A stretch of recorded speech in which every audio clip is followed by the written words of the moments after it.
প্রেমে ছ্যাঁকা খেয়ে হারিয়ে ফেলেছেন মানসিক ভারসাম্য। একসময় যিনি ছিলেন সবার মতোই স্বাভাবিক একজন মানুষ, আজ তিনি নীরবে নিভৃতে ঘুরে বেড়ান। দিনের পর দিন রাস্তায় কাটে স্বপনের জীবন। ক্ষুধা পেলে কখনো পুকুরের পানি গরম করে চা বানিয়ে খাওয়ার চেষ্টা করেন, কখনো নিজের সাথে নিজেই কথা বলেন, আবার কখনো চুপচাপ বসে থাকেন। তার এমন জীবন দেখে অনেকেই হাসেন, কেউ ভিডিও করেন, আবার কেউ তাকে এড়িয়ে চলেন। কিন্তু খুব কম মানুষই তার পাশে গিয়ে বসেন, খোঁজ নেন বা মানুষ হিসেবে তাকে সম্মান দেন। বলছি স্বপনের জীবনের গল্প, যার বাড়ি দিনাজপুরের রাজবাড়ী এলাকায়। তার কাছে যাওয়া কিংবা তার খোঁজ নেওয়ার একজন আছে, তিনি হলেন স্থানীয় সমাজকর্মী ও বিএনপি নেতা হেলাল ইসলাম। স্বপনকে দেখলেই তিনি কাছে টেনে নেন, কখনো ভালো খাবার খাওয়ান, কখনো গল্প করেন, আবার কখনো নিজের হাতে গোসল করিয়ে দেন।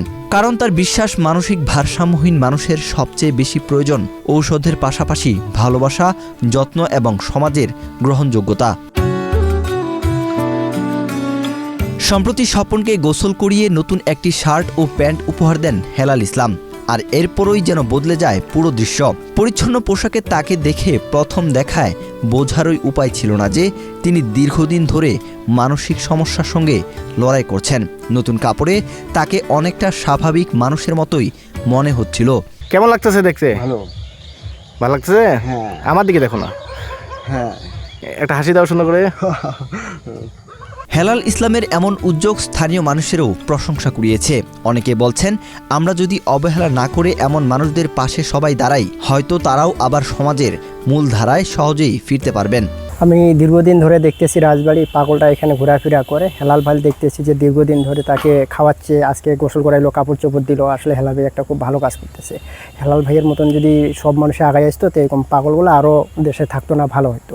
এতদিন থেকে আসে এখানে, দেখলাম হেলাল ভাই তাকে দেখাশোনা করে। আর আমরাও দেখি, আমাদেরও মন চায় যে একটা কিছু করি তার জন্য, কিন্তু আমরা তো করতে পারি না। তার জন্য হেলাল ভাই আজকে আসে, তাকে শার্ট প্যান্ট খাওয়া দাওয়া দিল, গা গোসল করায়।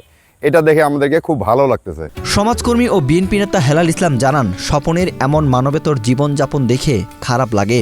সময় পেলেই তিনি স্বপনের খোঁজ নেওয়ার চেষ্টা করেন। ভবিষ্যতেও তিনি স্বপনের খোঁজ খবর নেওয়ার আশ্বাস দেন।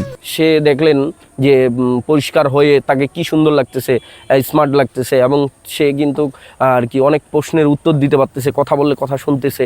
তো আমি সমাজের মধ্যে যারা স্বেচ্ছাসেবী সংগঠনগুলো আছে, স্বেচ্ছাসেবী যেই প্রতিষ্ঠানগুলো আছে, আমি বরাবরই তাদের দৃষ্টি আকর্ষণ করছি যে তারা যেন এখানে আসে, এই পাগলটার যদি একটু ট্রিটমেন্ট বা একটু থাকা খাওয়া দাওয়ার বাসস্থানের ব্যবস্থা কেউ করতো।